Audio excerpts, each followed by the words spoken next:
Baik teman-teman, di sini saya akan menjelaskan tentang Neuro-Linguistic Program atau NLP. NLP adalah pendekatan yang berfokus pada bagaimana pikiran manusia dipengaruhi oleh bahasa yang digunakan, serta bagaimana hal itu mempengaruhi perilaku dan pola pikir seseorang. Selanjutnya yaitu ada 3 elemen utama dalam neurolinguistik. Yang pertama yaitu neuro.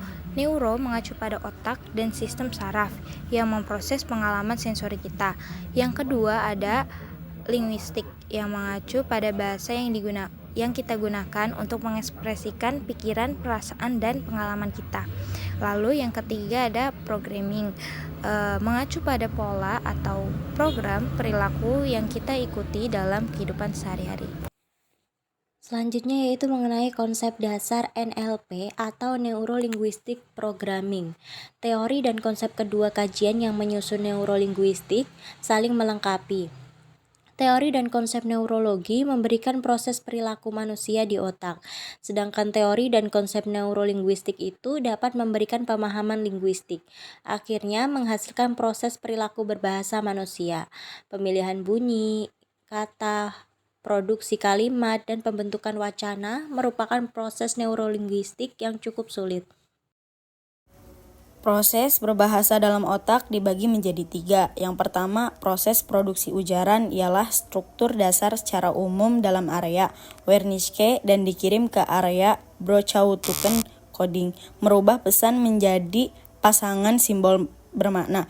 Program motorik kemudian melewati perbatasan area motorik yang memerintahkan organ artikulatoris.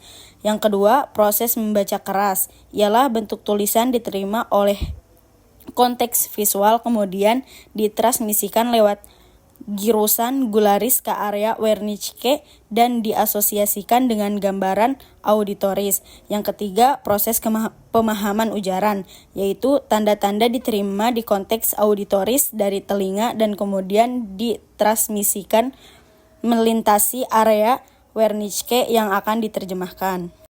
Dijelaskan yaitu aplikasi NLP atau Neuro Linguistic Program. Yang pertama, itu ada pengembangan diri dan peningkatan kinerja. NLP sering digunakan dalam pelatihan pengembangan diri dan peningkatan kinerja pribadi. Teknik NLP seperti visual, perubahan pola pikir dapat membantu individu meningkatkan motivasi, fokus, dan kepercayaan dirinya. Lalu yang kedua ada terapi dan konseling.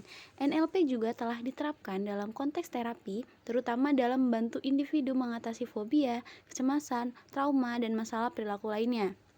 Terapi NLP bertujuan untuk membantu klien mengubah persepsi mereka terhadap masalah yang dihadapi dan menemukan solusi yang lebih produktif. Lalu yang ketiga ada komunikasi yang efektif.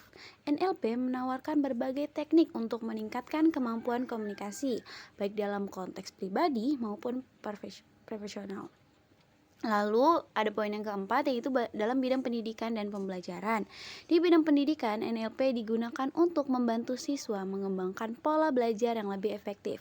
Guru yang memahami prinsip-prinsip NLP dapat lebih mudah menyesuaikan metode pengajaran mereka sesuai dengan gaya belajar siswanya. Lalu yang terakhir atau poin kelima yaitu manajemen stres dan relaksi. Teknik NLP seperti anchoring atau relaksi dapat digunakan untuk mengelola stres. Individu dapat belajar bagaimana mengontrol pikiran dan perasaan mereka di saat penuh tekanan, sehingga mereka tetap tenang dan fokus dalam situasi yang menantang. Selanjutnya akan dipaparkan oleh rekan saya.